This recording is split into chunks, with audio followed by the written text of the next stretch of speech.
On y va, c'est donc l'heure attendue.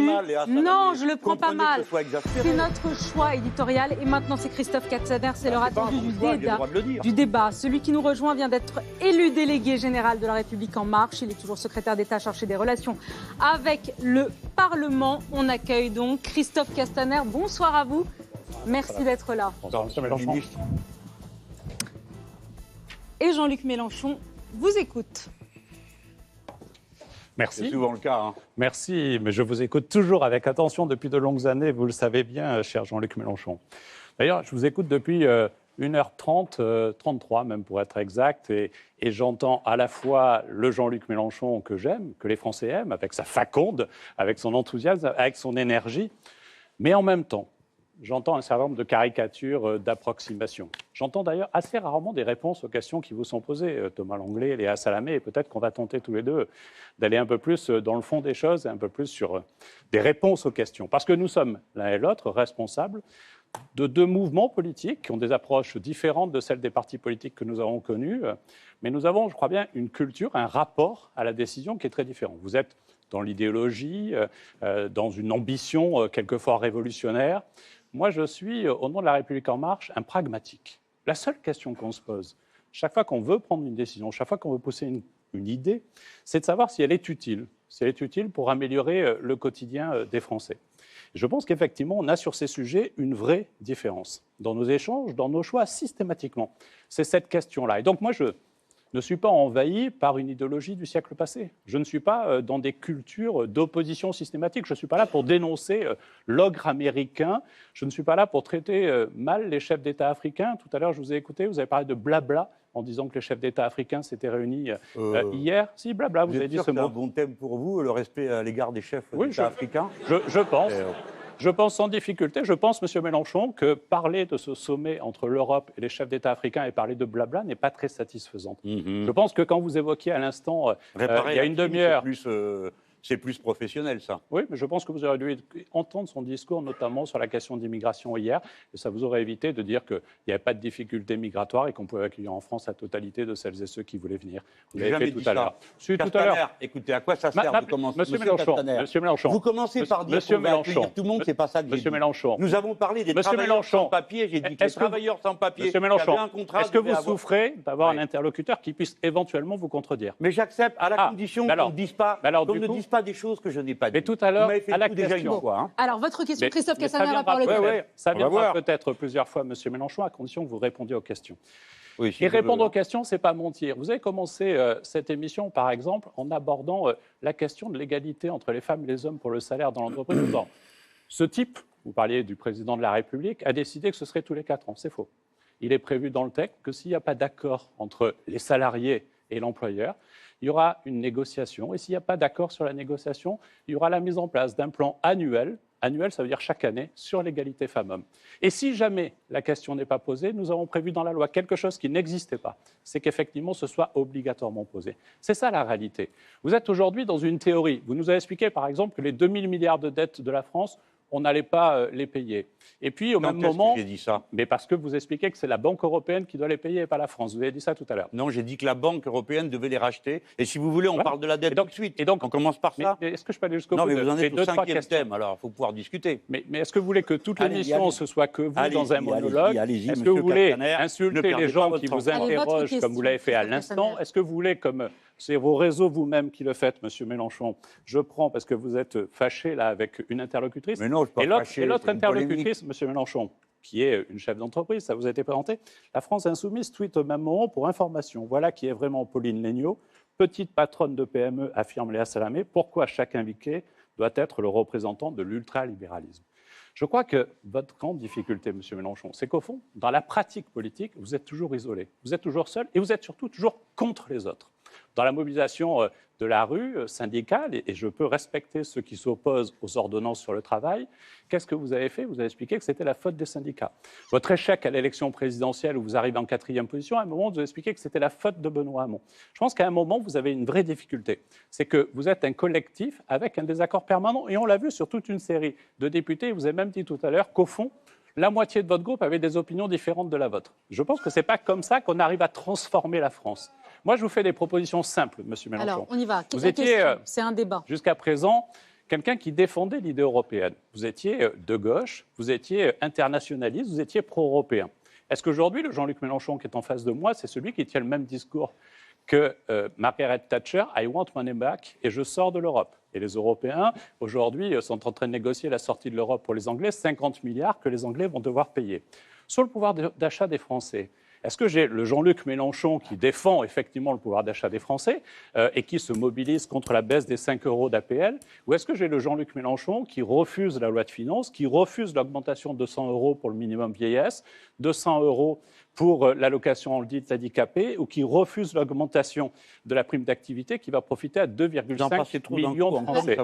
Voilà quelques questions. La première, l'Europe. Voilà quelques questions, Monsieur Mélenchon. Je vous laisse le soin de tenter de répondre, mais surtout de répondre à une ou deux, peut-être même les 3 questions. Oui, je vais essayer. Il faut en plus avoir un talent que je n'ai peut-être pas pour être particulièrement synthétique. Mais je ne vous ai repris que chaque fois que vous m'attribuiez des positions qui ne sont pas les miennes. Parce que j'admets qu'on critique mes positions, c'est normal. Je critique les vôtres, vous critiquez les miennes, c'est normal. Mais pas des positions que je n'ai pas pour ensuite perdre mon temps à discuter de sujets qui ne sont pas les miens. Bon, d'abord, vous commencez par dire « je suis dans une idéologie ». Bon, oui, j'ai des principes, j'ai une philosophie, j'appartiens à une école de pensée, oui, j'ai une ambition, en effet, pour le pays. Oui, je suis un homme qui défend une idée révolutionnaire, la révolution citoyenne, c'est-à-dire la réappropriation par les citoyens, notamment de leurs institutions politiques, raison pour laquelle je suis partisan d'une constituante et d'une 6e République et de la révocation des élus. Oui, monsieur Castaner,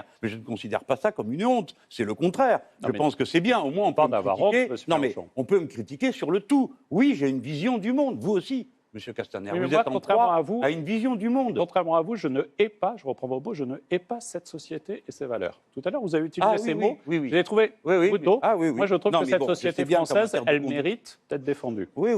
Et pas critiquée, condamnée, bousculée. Je peux le reprendre à nouveau à mon compte. Je n'aime pas la société dirigée par la cupidité. Ah non, mais ça n'a rien à voir, ce ne sont pas les propos que vous avez tenus tout à l'heure. Quand vous avez été socialiste, maintenant vous êtes Nous l'étions ensemble, monsieur Mélenchon. Oui, bien sûr.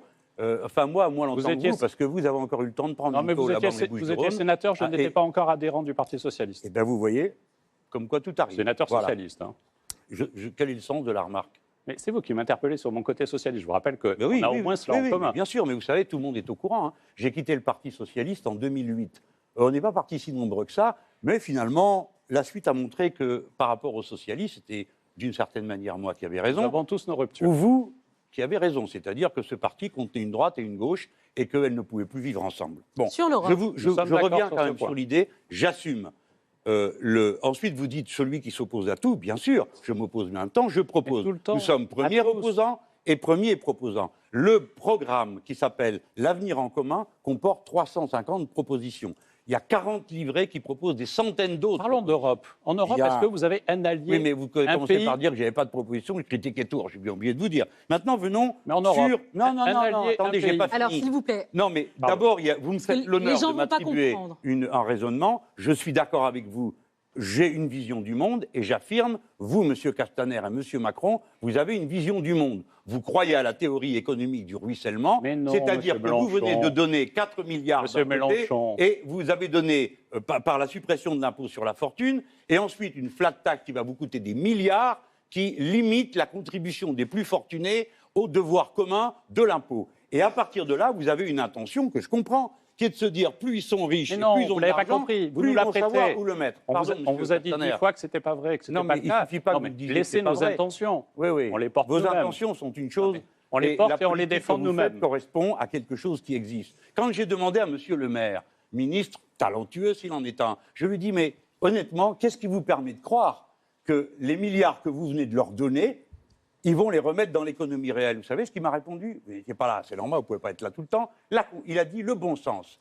Eh bien, si le bon sens commandait, on le verrait dès maintenant. On verrait dès maintenant ces sommes non pas aller en dividendes, mais aller en investissement. Je vous accuse de leur avoir fait cadeau de 10 milliards qui vont s'en aller dans la bulle financière sans produire un seul acte productif ni une seule embauche. La preuve. Christophe Castaner, vous répondez. Oui, vu que vous m'accusez. Juste un détail, M. Mélenchon. L'ISF, les 4 milliards dont vous parlez. Il y a 2 pays en Europe qui les ont gardés. 2, en tout et pour tout. Si ça marchait une seconde, Est-ce que vous pensez que les autres pays européens, voire même les autres pays du monde, n'auraient pas trouvé cette idée absolument géniale? Vous savez, tout à l'heure, vous parliez de l'impôt. Vous avez raison, vous avez un système qui est très très chouette. Moi, j'ai été pendant l'émission sur le simulateur d'impôt. J'ai vu qu'avec 8 000 € de revenus nets mensuels, 2 personnes, je ne payais pas d'impôt et avec votre système, je gagnais. Vous avez inventé la baguette magique fiscale. Et pourtant, vous nous annoncez, vous l'avez dit à M. Langlais, que vous allez récupérer 110 milliards d'euros. Vous les récupérez sur qui? Où? Il n'y a personne aujourd'hui, M. Mélenchon, qui restera en France. Vous avez vu la Catalogne, ce qui s'est passé? Juste une intention d'autonomie sur la Catalogne, les entreprises sont parties. C'est ça la réalité de l'économie dans laquelle nous sommes. Et vous pensez que, sans difficulté, avec des gens jusqu'à 8 000 €, c'est-à-dire qu'en gros, il va rester 3-4% des contribuables qui, généreusement, vont rester là et vont payer 110 000 €. J'ai fait le simulateur, je l'ai fait il y a une demi-heure pendant que j'étais en loge en vous écoutant, j'ai essayé d'être attentif tout en regardant le simulateur. 8 000 €, je suis un gagnant. Franchement, vous avez inventé la baguette magique. Bon. Il y avait déjà l'ardoise magique pour la dette. Oui. Là, c'est la baguette magique. J'ai compris. D'abord, il y a 14 tranches, donc ce n'est pas vrai que l'effort va se concentrer sur quelques-uns. Ce n'est pas vrai. Mais faites-le. 8 000 €, vous ne payez pas. Je verrai, écoutez... mais je vous assure, un premier juré. Vous m'assurez, d'accord. Comme on dit dans le Sud, M. Mélenchon, vous connaissez un peu. Il faut aussi que je vois dans le contexte. Laissons ça de côté. Allez-y. Il y a l'étalement sur 14 tranches. Maintenant, je vais vous dire, M. Castaner, le fond de l'affaire. Le budget qu'on a vu tout à l'heure, il prévoit non pas que des impôts, parce qu'on ne va pas repartir de cette émission avec l'idée que j'ai inventé la tondeuse générale. C'est aussi beaucoup des faveurs qui ont été faites aux plus fortunés, sur lesquels je reviendrai, ainsi que sur les trafics, j'appelle ça des trafics, que sont un certain nombre de niches fiscales. Mais Monsieur Castaner, il faut changer de logiciel économique. Le productivisme, la politique de l'offre, ça ne mène nulle part. Mais moi, je change de logiciel, n'importe comment, parce que je n'ai pas d'idéologie. Non, mais vous ne changez rien à la situation. Justement. Vous partez de l'idée qu'en donnant aux riches, ils vont mettre dans l'économie réelle. 10 milliards d'euros de taxes d'habitation. Alors, le moment le plus drôle, c'est quand même celui où vous dites « Monsieur Mélenchon, vous votez contre le budget, donc vous votez contre les 100 € de plus pour la location pour les personnes adultes handicapées. » Alors, Monsieur Castaner, donnez-leur 100 €, je suis content. Mais je note une chose, c'est que pour les leur donner, il vous faut 3 ans. Mais par contre, pour redonner 1,5 million par tête de pie pour 100 plus riches de ce pays, il vous aura fallu que 2 mois. Non, c'est pas vrai. Ah oui, pour les uns, c'est tout de suite, pour les autres, une autre fois. C'est pas voilà vrai. la vérité. C'est pas vrai, ça rentrera en vigueur, les premières mesures, au même moment. Vous savez que l'ISF, même si c'est voté dans la loi de finances maintenant, ça tombera à l'automne, comme les premières mesures en faveur de l'allocation handicapée ou du minimum vieillesse. Et le minimum vieillesse, on l'a déjà augmenté. Il n'avait pas été augmenté depuis 2013, on l'a déjà augmenté. Très bien. Très bien, monsieur on va pas soyons sérieux. Non, mais on peut le refaire, c'est lui qui en parle. Mais je ne le laisserai pas dire de parler que mettre des gens à des minimums sociaux qui sont inférieurs au solde de pauvreté est un sujet qui doit nous réjouir dans un pays aussi riche. C'est pas le cas. Bon, venons à l'Europe. Jean-Luc Mélenchon, je sais que vous avez envie de parler d'Europe. Le temps presse, allez-y. Alors, mais quelle était la question? Est-ce que je suis l'Européen ou le souverainiste? Quel type d'Européen vous êtes? Aujourd'hui, avec quel pays européen pensez-vous travailler? Mais moi, vous m'autorisez 20 secondes. Vous arrivez et vous dites, moi, je vais tout renégocier. Vous savez que le principe de la négociation européenne, c'est qu'il faut qu'on tombe d'accord. Oh, sinon, je dénonce. Est-ce que vous imaginez que vous allez convaincre, par cette posture, la totalité des 27 autres pays européens? J'en suis pas convaincu. Je vous le dis du fond du cœur, j'en suis pas convaincu. Vous n'êtes pas très audacieux en matière d'Europe. Mais je vais, plutôt que de faire de la grande théorie... Nous dénonçons pas, nous avançons, nous faisons. Je vous réponds? Oui. Bon.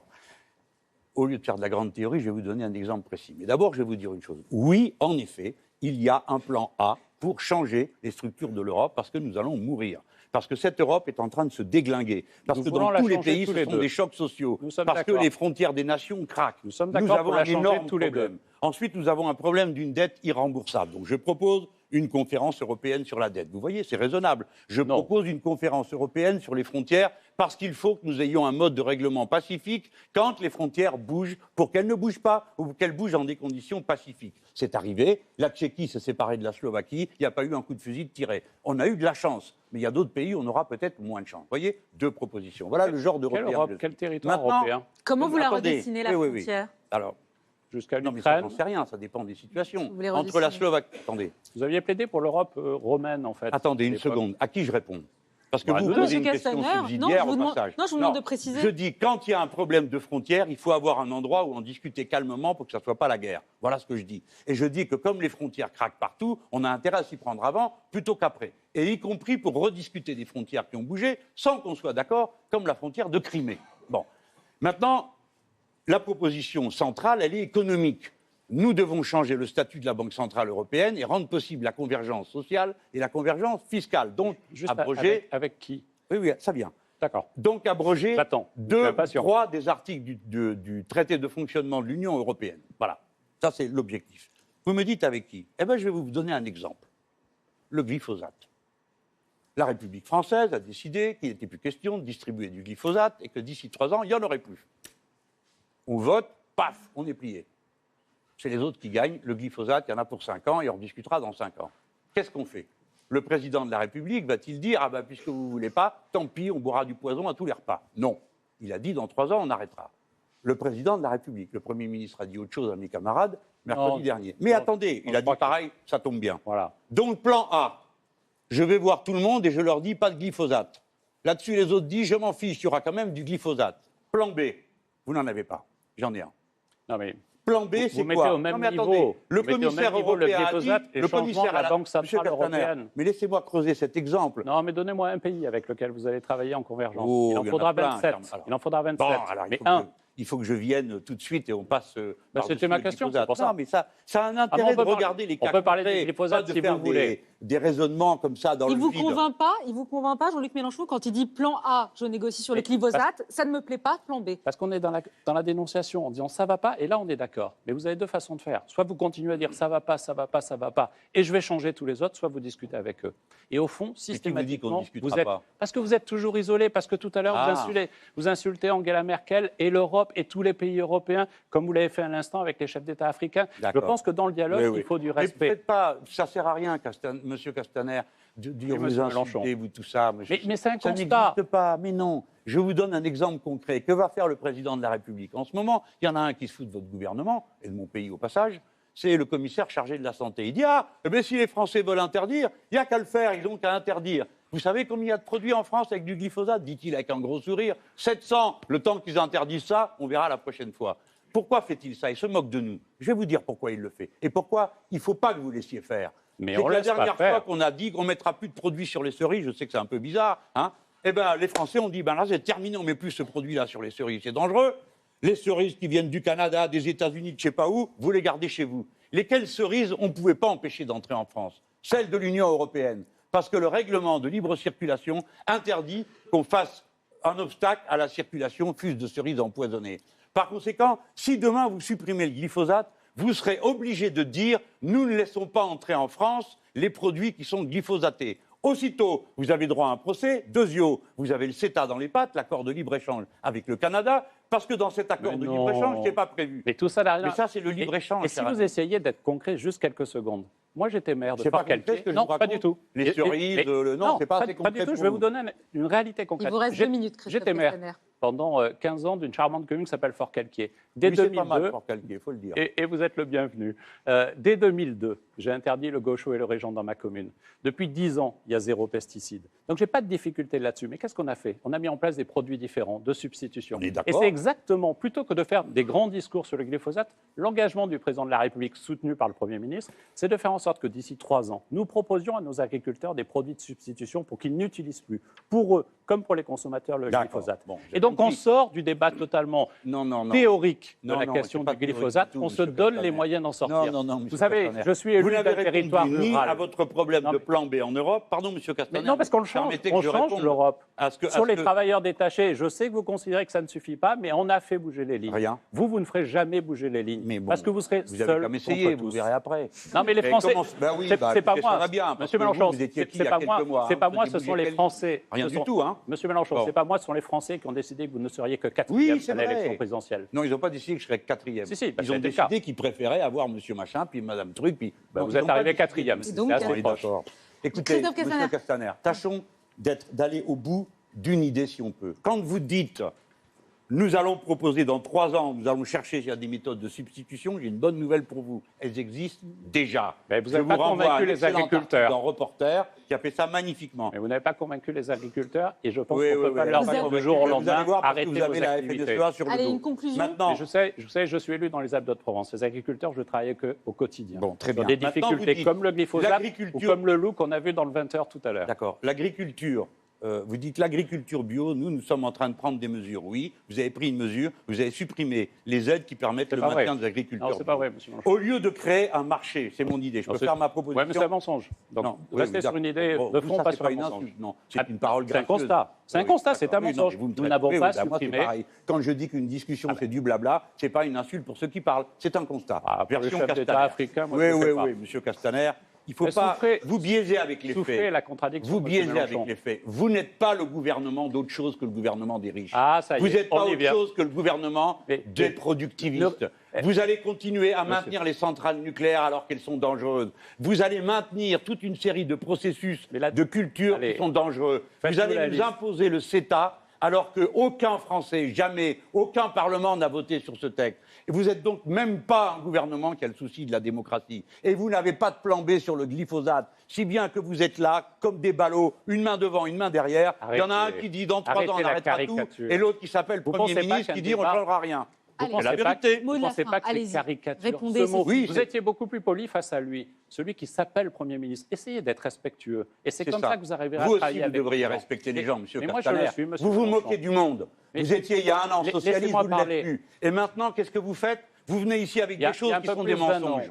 Il y a un peu plus d'un an que j'ai quitté le Parti socialiste pour ce qui me concerne. Eh bien, et en gros, monsieur Mélenchon, au même âge que vous. Oui, peut-être bien, monsieur Castaner. Mais en attendant, auparavant, vous avez fait partie des fossoyeurs jusqu'au point que dans les Bouches-du-Rhône, vous avez dû retirer votre liste régionale parce que le FN vous est passé devant à cause de la politique pourrie que vous avez menée. Et vous savez, monsieur Mélenchon, on redescend. Ah ben ouais, c'est la vie, ça. On redescend l'un et l'autre. Et on arrête. Et la vie est très concrète, monsieur Mélenchon. Votre suppléante comme députée faisait partie de celles qui voulaient que je maintienne ma liste aux élections régionales pour être élu, Sophie Camard. Moi, j'ai assumé un choix politique, celui de me retirer pour empêcher que le Front National gagne ma région. Parce que contrairement à vous, la région PACA, je l'aime. Oui. Merci beaucoup.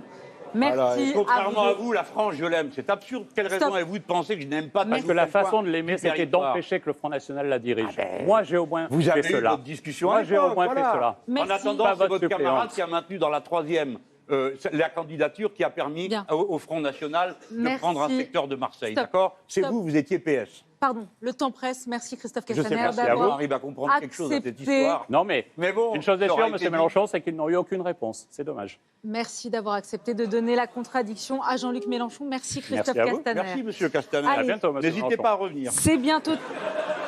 Peut-être que j'aurai le plaisir de vous avoir comme contradicteur si Léa Salamé me fait l'amitié de m'inviter un jour. Ils réclament tous leur émission. Oui, mais ça a marché pour Jean-Luc Mélenchon la dernière fois. Mais vous, au moins, on ne vous emmènera pas avec le Venezuela ou je ne sais pas quoi. Ils ne vous parleront pas de l'Arabie Saoudite en vous disant est-ce que vous êtes d'accord, monsieur Castaner, pour les 1000 coups de fouet? Vous me direz mais comment je vous... Allez, on passe. Moi, je n'ai jamais soutenu l'Arabie Saoudite. Ah bah si, vous l'avez. Merci Christophe Castaner, c'est bientôt terminé. L'émission arrive à sa fin. Il vous reste encore à passer le test des questions de Nathalie Stercré qu'on accueille avec Jean-Baptiste Marteau.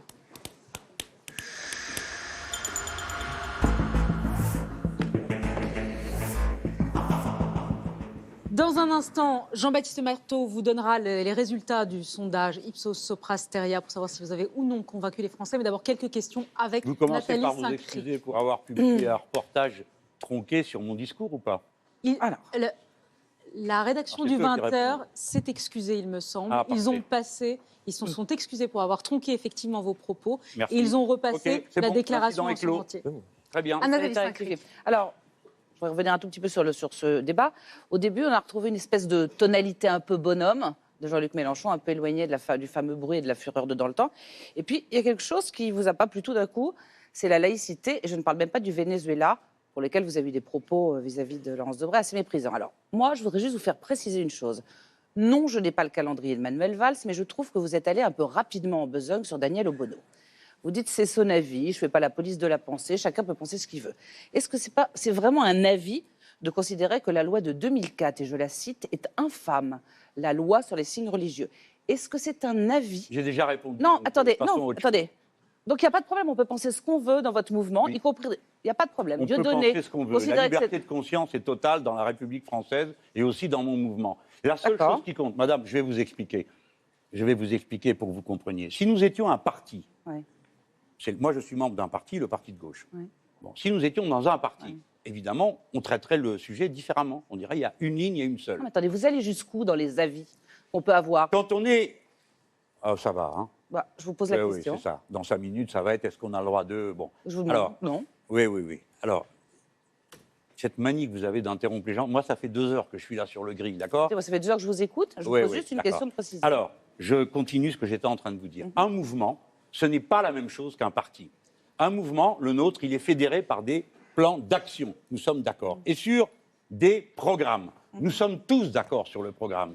Il n'y a pas une feuille de papier à cigarette, ni une négation quelconque d'un quelconque aspect du programme sur la laïcité, sur l'universalisme, entre Danielle Obono ou qui que ce soit dans notre groupe. Il n'y a pas de différence. Elle a une vision différente sur un certain nombre de sujets. Elle n'est pas membre de mon parti et elle répond devant sa conscience et devant sa glace. Voilà. Mais vous avez trouvé ce fil pour essayer, les uns les autres, oui. Vous avez trouvé ce truc, alors c'est sans arrêt. Un coup de Venezuela, un coup de Bono, un coup de Bono, un coup de Venezuela. Mais attendez, M. Mélenchon, on ne les a pas cherchés. C'est elle-même qui tweet sans interruption régulièrement. Si on vous pose les questions, on ne faisait pas particulièrement attention à Daniel Obono. Oui, mais j'ai déjà répondu 2 fois. Est-ce que c'est encore prévu qu'à la fin, il y a un nouveau sujet? Non, c'est une question philosophique sur le point de savoir si on a le droit de dire un certain nombre de choses, parfois même douteuses, sans avoir de problème dans votre mouvement. La question n'est pas beaucoup plus... Une autre question. Douteux, Madame Saint-Cric. Elle ne truque pas les déclarations des autres, comme vous l'avez fait. Très bien, ok. Alors, quand vous considérez, par exemple, oui, mais de toute façon, si la salle est comme ça, quand vous considérez, quelquefois... c'est plus dur, hein, quand on ne fait pas ce qu'on veut. Franchement, il n'y a pas de problème. Quand vous considérez qu'il faut enlever le drapeau européen de l'Assemblée nationale, parce qu'il y a 12 étoiles autour qui vous rappelleraient la couronne de la Vierge Marie, là, pour le coup, vous considérez que le symbole est important. Vous n'avez pas les pudeurs de gazelle, pour vous reprendre, que vous avez sur un certain nombre de choses dans votre mouvement. C'est le journalisme militant, là. Hein. Militant de quoi? Oui, allez-y. Attendez, vous dis que vous me dites... Madame, non, vous venez de dire 3 choses fausses, une derrière l'autre. Alors, allons-y. Le drapeau européen, que je veux faire enlever parce qu'il me rappellerait... Non, madame. Ce drapeau, c'est l'emblème marial. C'est Arsène Heitz qui a dit que c'était... Celui qui l'a proposé a expliqué lui-même. Deuxièmement, le peuple français, en détail, a voté en 2005 contre le texte dans lequel il était prévu qu'il devint le drapeau du pays. Ensuite, le Congrès du Parlement a voté un texte dans lequel il y avait d'un côté le traité de Lisbonne et de l'autre côté la déclaration 52. Il y en avait 52. Ce qui voulait dire que nous n'étions pas partie prenante à la 52. Et que disait la 52 ?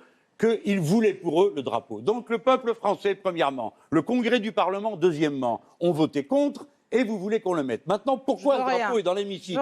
Donc dans l'hémicycle, oui, mais est-ce que vous savez, tenez pour la bonne blague, que ce drapeau est celui du Conseil de l'Europe. Et vous savez que le Conseil de l'Europe, ce n'est pas l'Union européenne. C'est une organisation dans laquelle nous sommes avec la Russie. Si bien que ce beau drapeau, nous le partageons avec les Russes, ce qui devrait vous donner des boutons. Un débat sur l'Europe, simplement pour vous trouver que vous étiez extrêmement pointu sur certains sujets et beaucoup plus laxiste sur d'autres. Non, madame. C'est l'impression que j'avais. Je ne suis pas laxiste. Il y a une ligne qui a été donnée sur la laïcité, il y a une ligne qui a été donnée sur l'universalisme. Il n'y en a pas 50. On l'a entendu. Après, il y a des gens qui abordent le problème différemment de vous, qui êtes restés à une autre époque avec d'autres rapports. Dans ce pays, il y a des gens qui ont tellement souffert du racisme que ça les conduit aujourd'hui, notamment quand ils ont eu à en connaître eux-mêmes, à dire « il arrive ». Qu'on se sente plus à l'aise pour parler entre nous. Et moi, je le vois comme une souffrance et un échec de mon pays. Je ne suis pas laxiste. Il n'y a qu'une ligne, celle du programme. C'est très clair. C'est très clair. C'est très clair. Bon, tant mieux. Encore une intervention ici pour se faire entendre. Non, les questions sont justifiées. On va peut-être retrouver le sourire, s'il vous plaît. Vous l'avez toujours été à mon égard. Pourquoi j'ai toujours été malveillante? Parce que je vous connais, on se connaît depuis la Saint-Glinglin. Depuis la nuit des temps. On arrête. Encore une intervention et puis le sondage. Bon, c'est connu au PS, alors quand même, ça fait des liens. Mais arrêtez de dire qu'on s'est connus. J'étais journaliste suivant le PS. Bah oui, mais c'est comme ça. Tous les journalistes. On a le droit. C'est pas interdit, hein. Il vous reste encore quelques minutes. C'est possible de sourire. C'est possible qu'on se calme. Oui, non, moi je suis pas énervé du tout. Non, mais c'est juste que le ton, soudainement, est devenu extrêmement électrique. Vous avez vu un peu? Et encore, je n'ai pas parlé de laxiste, tout ça. Mais qui vous êtes pour me parler comme ça? Je vous pose une question. Oui, vous posez une question. Moi, je vous en posais une aussi. C'est vous qui avez décidé de couper mon truc et de rajouter des applaudissements derrière? Ou c'est celui? Il y a absolument pas eu d'applaudissements rajoutés. Ah non, monsieur Mélenchon. Il y a une erreur. On veut bien reconnaître certaines choses. Jean-Luc Mélenchon. Vous n'étiez pas UMP, vous non plus. Jean-Luc Mélenchon, ils se sont excusés ou pas? Oui ou non? S'il vous plaît. Oui ou non? Attendez. Qu'est-ce que vous voulez dire par là? On va s'arrêter. Encore une intervention. Allez. C'est fini, votre petit truc. Non, moi j'arrête. Maintenant, il y a les réseaux sociaux, il y a le moyen de vous contredire et de vous prendre par la bande. Vous cherchez Noise, vous la trouvez. C'était une erreur. Vous avez besoin qu'on vous redise, c'était une erreur. Ils se sont excusés. Nathalie Saint-Cric, poursuivez. Allez. Je voulais juste vous poser une dernière question qui ne va pas forcément vous plaire. Vous avez dit que vous étiez un passeur l'autre jour à la convention de Clermont-Ferrand, que vous aviez, on vous présente souvent comme président de groupe, pas plus. Vous disiez quand même que vous gardiez un double des clés. Comment vous voyez votre succession? Parce qu'on a l'impression finalement qu'il y a, vous avez parlé tout à l'heure des 17 députés, mais on a l'impression que c'est un parti qui est extrêmement incarné, en gros que c'est vous. Et comment vous voyez les choses? Alors, je ne reviendrai pas sur François Delapierre, dont vous aviez dit que c'était votre héritier, votre fils putatif. Comment vous voyez les choses? Ou alors, est-ce qu'on est reparti pour que ce soit encore vous en 2022? Et nous, on sera peut-être plus là, remarquez. Alors, ce sera la révélation de la soirée. En 2022, je prendrai position. Alors, voyons maintenant la question de l'incarnation. Comment voulez-vous que ce soit autrement, Madame Saint-Cricq? Mais je ne le déplore pas. Le système de la Ve République pousse à ça. J'ai été candidat 2 fois à l'élection présidentielle. Et quand vous avez 7 millions de voix, et bon, presque 20%, disons que ça crée une situation. On se réfère à vous, on écoute ce que vous dites. Je fais attention, je ne me laisse pas faire. Imaginez que je me sois laissé humilier par vous. Les gens diraient, bravo, qu'est-ce qu'il va faire devant la femme Merkel si jamais il se laisse impressionner comme ça? Non, je ne me laisse pas impressionner. Alors, bien sûr, l'incarnation existe. Vous savez, c'est en poids. C'est en poids. Parce que la notoriété est en poids. Vous n'avez plus de vie. Donc ça veut dire que vous trouvez ça fatigant. Lourd, vous avez répondu tout à l'heure. Mais j'assume cette situation parce que je l'ai choisie et que je suis un être libre. Si je ne l'assumais pas, eh bien je le dirais. Alors, maintenant, passeur d'idées, passeur d'une force, parce que je l'ai construit avec mes amis. Je ne sais comment faire pour vous en convaincre. Nous avons 17 parlementaires. Vous découvrez ces 17 parlementaires. Moi, je les connais depuis des années. Ce sont des militants. Maintenant, les gens se disent « Ah, il est capable de faire un gouvernement ». Regardez l'animation du mouvement tel qu'il est aujourd'hui, la France insoumise. Vous avez des tas de visages que vous ne connaissez pas. Vous ne connaissiez pas Bastien Lachaud avant qu'il soit député. Je voulais juste savoir si vous étiez déjà dans votre tête, vous étiez virtuellement candidat pour la prochaine fois. Ce qui se passe dans ma tête va rester caché pendant quelques temps, voyez-vous. Allez. Il vaut mieux. Mais attendez, quand même, la question a de l'intérêt, puisqu'on me la pose souvent. Donc, moi, j'ai toujours dit que je fais ce travail, c'est ma part de travail. C'est moi qui ai été candidat. Donc, je ne veux pas dire « Ah non, je ne suis pas au courant, je rentre chez moi, on verra bien une autre fois ». Non, je dois assumer cette transition. J'ai d'autres batailles dans lesquelles, l'autorité morale que j'ai joue un rôle. Lequel, par exemple? Mais chez nous, il n'y a pas de lutte de personne, voyez-vous. Alors, avant de parler de ma succession, on va laisser passer le plus de temps possible pour que le moment douloureux, où il faudra choisir, qui ne manquera pas d'arriver, je vous rassure, le plus tard, ce serait le mieux, à mon avis, mais c'est peut-être pas l'avis de tout le monde, eh bien, cette phase-là, qu'elle soit la mieux préparée. Moi, j'avance pas à pas. On a fait la campagne présidentielle, 20%. On fait un groupe, 17%. On n'a pas eu de pause entre. On a pérennisé les formes du mouvement dans cet aspect extrêmement ouvert. Étape suivante, maintenant, nous préparons la prochaine confrontation, d'abord dans la bataille sociale, nous y sommes, la bataille associative, la bataille sur le climat, et puis nous aurons l'élection européenne en 2019, qui va être une rencontre centrale, parce que c'est le moment où le pays va décider stop ou encore, et avec Macron, et avec l'Europe telle qu'on la connaît. Donc j'ai une place dans cette bataille, et je n'ai pas le temps de penser à autre chose. Et puis j'ai été pris d'une terrible modestie dans l'existence, parce que j'ai vu comment le destin, la mort pouvait frapper autour de moi. Et depuis, eh bien, je suis revenu à quelque chose qui est plus conforme à mes racines, Mektoub. Ça, c'est vos racines marocaines. Merci Nathalie Saint-Cricq. Jean-Baptiste Marteau, avant de nous donner le résultat du sondage Soprasteria, une intervention, une réaction sur les réseaux sociaux. Oui, il y a eu quelques réactions plus remarquées que d'autres. Et d'abord, celle d'un ancien Premier ministre, M. Mélenchon.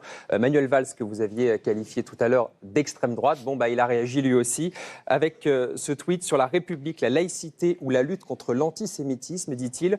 Jean-Luc Mélenchon s'est perdu à force d'opportunisme, insulté pour tenter de disqualifier ses adversaires n'y changera rien. Me qualifier d'extrême droite, encore moins, c'est triste et ridicule. Ridicule. Qu'est-ce que vous lui répondez juste ? Oui, non, je ne réponds pas. Je peux dire une chose, je ne l'ai pas qualifié d'extrême droite, j'ai qualifié sa position à propos des musulmans d'extrême droite, c'est pas pareil. Mais le sens des nuances n'est pas le fort de Manuel Valls. Bon, visiblement en tout cas, vos amis communistes également. Et du vôtre. Ah si, vous êtes nuancé. Vous apercevez pas que je suis plus fin qu'il n'y paraît? Allez, on poursuit. Il y a eu beaucoup de questions également posées sur franceinfo.fr et certaines de vos amis communistes, je ne sais pas si on dit amis, compagnons, camarades, je ne sais pas quels sont vos liens, ça dépend desquels. Disons que dans les bases sur le terrain, en général, ça se passe bien, nous sommes amis. Alors là, c'est la base justement. On est souvent, mais clairement, nous sommes très séparés de la direction du Parti communiste. Ça, c'est clair. Alors, là, c'est la base, plus ou moins, c'est une fédération locale, la fédération PCF du Tarn-et-Garonne, qui a tweeté avec son compte officiel. Je les connais, c'est des durs, ceux-là. Ah, je ne sais pas, je les connais pas. Oui, moi je les connais tous. D'accord. Alors il dit, je dénonce la division syndicale, mais je refuse le rassemblement politique. Qui suis-je? Jean-Luc Mélenchon a un double discours. Qu'est-ce que vous leur dites à ceux qui trouvent que vous refusez parfois le rassemblement, notamment avec les communistes? Bon, ça, c'est pas, c'est de la politicaille. Mais je vais quand même essayer de répondre à une question qui est contenue dans celle-ci. Regardez bien, les gens. Si vous mettez bout à bout, supposons, on oublie tout, on est défâché, on ne tient compte de rien, on fait une bonne petite tambouille. Vous mettez la France insoumise, le Parti communiste, les socialistes, allez, et puis un zeste de verre, parce que c'est ce qui reste. Bon, vous mettez tout ça ensemble, ça donne quoi? 35%. Donc le problème qui est posé, c'est pas de faire la soupe aux sigles, surtout avec des gens qui sont aussi sectaires que ceux à qui vous venez de donner la parole à travers ce tweet. C'est pas ça. Le problème, c'est comment et sur quelle base il est possible de mettre en mouvement le peuple français en majorité pour qu'il vienne vers l'alternative que nous représentons. Il faut être un peu humble. Les vieux partis sont plus capables de ça. Ils s'imaginent qu'ils sont encore à la tête d'empires d'électeurs qui, sur une déclaration du Politburo, se mettent en rang. C'est fini tout ça. On a été battus, divisés, quasiment rayés de la carte dans des tas d'endroits. Il faut tout reconstruire. Donc le rassemblement politique, il y a une condition s'il doit se faire, à supposer qu'il est à se faire, c'est que les bases en soient claires. Quand j'entends, par exemple en ce moment, nous essayons de combler la facture avec Benoît Hamon, contrairement à tout ce qui se dit. C'est ce que nous essayons de faire. Mais quand Benoît Hamon dit « Je suis prêt à faire une liste avec tous ceux qui le veulent aux élections européennes, qui pensent qu'on peut changer les choses à l'intérieur des traités. » Vous auriez envie de faire une liste avec lui? Mais vous voyez, vous n'écoutez pas ce que je dis. Donc, je vous aide. Avec tous ceux qui sont d'accord pour changer les choses à l'intérieur des traités. À l'intérieur des traités, on ne peut rien changer. Voilà ce que nous pensons. Il faut donc sortir des traités. Supposez que je m'accorde avec lui après un beau repas, une réunion des politbureaux et de je ne sais pas quoi, de tous nos mouvements. On dit, allez, on fait une liste. Qu'est-ce qu'on pense des traités? On n'en parle pas parce que l'un veut en sortir, l'autre veut y rester. Et puis de ça, on n'en parle pas. Par exemple, je vais avec le Parti communiste et puis on va dire, dites donc, plus d'alliance maintenant avec des alliés troubles du genre Parti socialiste dans lequel, quand vous avez quelqu'un en face de vous, même quand il vote contre la loi de finances, vous pouvez le retrouver 3 jours après au gouvernement. Donc il faut être clair. Eh bien alors, on dit non, on ne peut pas, il faut se rassembler. Eh bien non, pas moi. Je ne veux pas la tambouille et aucun de mes amis n'en veut. Jean-Luc Mélenchon, il est 23h. Donc le rassemblement, la fédération, tout ce que vous voulez, mais la clarté. Il est 23h10, le temps presse, on a explosé le temps, comme on dit dans notre jargon. Le sondage, Jean-Luc Mélenchon a-t-il été ou non convaincant de nos partenaires Ipsos qui ont sondé, tout comme à chaque fois. Attendez. Une partie représentative des internautes téléspectateurs. Jean-Luc Mélenchon a-t-il été convaincant? C'est la question qu'on pose à chaque fois à propos de nos invités. Il y avait 52% de oui pour Édouard Philippe. Marine Le Pen avait eu 41%. Ben vous êtes un petit peu entre les deux. 46% des téléspectateurs vous ont trouvé convaincant ce soir. Et à noter que vous faites une percée. Parce que je faisais 20, alors évidemment. Écoutez-le. Vous faites une percée évidemment chez les sympathisants de la France Insoumise qui ont une très large majorité, qui vont trouver convaincant. C'est normal. Et vous faites également 53% chez les sympathisants socialistes. Est-ce que ça veut dire que c'est là, peut-être dans un PS qui est aujourd'hui ni leader ni programme actuellement, que vous pouvez avoir un avenir? J'aimerais. Auprès de ces gens-là. J'aimerais, parce que moi, je viens de cette tradition. Évidemment, la France insoumise, c'est tout autre chose. Mais le programme, l'avenir en commun, je pense que les socialistes, maintenant, petit à petit, ils ont compris que ça ne servait à rien de me jeter des pierres, que je suis comme je suis, mais que j'ai au moins ce mérite avec mes amis de, on est opposants, on est clair. Donc, ça les attire. Et les socialistes avaient commencé une mutation idéologique que leurs chefs ont galvaudée. Par exemple, ils s'étaient prononcés pour l'éco-socialisme. Puis qu'est-ce que c'est devenu? Rien, ils ne travaillent pas, rien. Mais ils sont de ce côté-là, l'électeur socialiste, la base socialiste. C'est des braves gens qui veulent la paix, la fraternité, qui sont sensibles aux questions écologiques. Pas l'appareil. Qu'est-ce que vous voulez faire avec l'appareil? Regardez-les. Ils viennent de se prendre une tôle d'enfer. Vous croyez qu'ils passent une seule minute à discuter de pourquoi? Non! Ils sont en train de discuter de savoir qui va être le prochain chef. Il y a déjà 5 candidats. Qu'est-ce que vous voulez que je fasse, moi? Écoutez. Donnez-moi le système. Qu'est-ce que je fais? Je vais les voir, je tape à la porte. Qui c'est qui ouvre? Comme il y a de chefs là-dedans. Qu'est-ce qu'ils sont? Attendez. Ils sont pour ou contre? Je vais au Sénat, le président du groupe dit « Ah ben c'est bien d'aller au gouvernement. » Ah bon? Et il paraît que tu es dans l'opposition, toi. Mais tu trouves que c'est bien d'aller au gouvernement. J'arrive à l'Assemblée nationale. Je dis bonjour à tout le monde. je tombe sur un groupe de 32, il y en a 5 qui ont voté avec le gouvernement, 3 avec nous et tous les autres n'ont pas d'idée, ils s'abstiennent. Et c'est à moi qu'on vient demander des comptes. Mais que ces gens se décident une bonne fois à savoir où ils sont et après on verra si on peut parler. Ils auront un congrès, on verra au printemps. Non, j'espère avant qu'ils continuent à voter pour moi, c'est parfait. Dans les Deuxième question, c'est la question qu'on pose également. Jean-Luc Mélenchon propose-t-il un programme réaliste ? Alors là, c'est un petit peu plus nuancé. 34% des téléspectateurs qui trouvent que vous avez un programme réaliste. Est-ce que c'est pas ça toujours ? Vous avez parlé souvent d'utopie qui permet de faire avancer certains points. Est-ce que c'est pas ça justement un programme peut-être encore trop sur la forme, encore on l'a vu ce soir, parfois trop radical, un peu excessif. Et d'abord, le programme est un arbitrage, vous le savez, sur plein de sujets. On n'a rien inventé. On a collationné toutes sortes de choses qui étaient dans la société, des associations, des syndicats et ainsi de suite. Mais je ne peux pas vous cacher qu'il y a, ça se voit d'ailleurs quand on lit, le gars de Mediapart l'a parfaitement vu, il y avait 2 attitudes possibles. Où on faisait un projet de budget dans le monde tel qu'on le voulait, c'était la ligne de rupture, et il y avait une ligne plus gradualiste qui, pour finir, l'a emporté tel que le document est rédigé. Le plus dur, évidemment, c'est de convaincre d'un programme. Si j'avais convaincu tout le monde, ben c'est moi qui aurais gagné l'élection. Je n'ai pas convaincu, il y a du travail à faire. Mais surtout, ce qui est difficile, c'est qu'on entende que nous sommes proposants autant qu'opposants. Voyez-vous, là, nous avons fait la loi de finances. Bon, vous ne vous en rendez pas compte, mais pour nous, c'est un exploit. C'est la première fois qu'on faisait une loi de finances d'un bout à l'autre. Pareil pour la sécurité sociale. On a fait, mais je ne sais pas, 200, 300 propositions différentes. Pas une n'est arrivée dans le débat public. Par contre, Obono, ça oui, et Venezuela.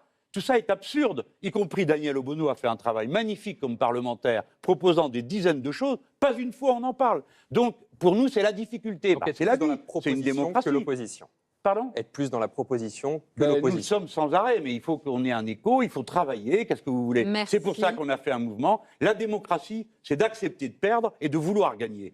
Parce que si on n'accepte pas de perdre, on tombe tout de suite dans l'extrémisme. Mais si on ne veut pas gagner, alors on est dans le témoignage. C'est le mot voilà, de la nous fin. voulons gagner et diriger le pays et le mot de la faire fin. la révolution citoyenne et la 6e République. Voilà, j'ai tout dit. Merci, madame. Merci, monsieur Mélenchon. C'était le mot de la fin. Merci d'avoir participé à notre émission. Merci d'avoir Merci accepté de m'avoir notre invité. invitation ce soir. Vous étiez le 3e invité de la saison après Édouard Philippe et Marine Le Pen.